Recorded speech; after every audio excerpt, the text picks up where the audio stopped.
डोगेश भाई रोला जमाने के लिए गेट्स का फांक से गाइस देख सकते हैं आप, ये जो पप्पी है ना, सुबह होते ही बस ये आ जाता है और यहाँ पे बैठ जाता है। देख सकते हैं आप, तो मेरा घर का गेट बंद गेट में ताला लगा हुआ है, लेकिन इसको मेरा बच्चा लोग इतना प्यार करता है, इसको इतना प्यार करता है, जो ये ठीक सुबह होते ही आ जाता है।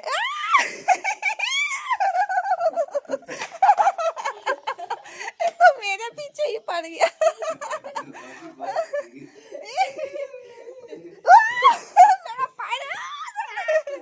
मेरा पैर में लटक जाएगा।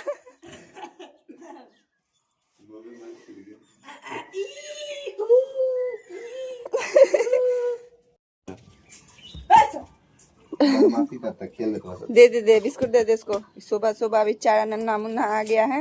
अरे पैर चटता है यार बदमाश आदमी। तो खेल रहा है उसको। नहीं खा पाएगा। तोड़ तोड़ के दे, छोटा है ना। दोनों मम्मी लोग भी आ गई देखने के लिए। चल खाएगा, ठीक चला जाएगा अपना। उसका मम्मी देख कैसे देख रही है। उसकी मम्मी इस छेदा से ऐसे करके देख रही थी। ये वाला तो मम्मी लोग को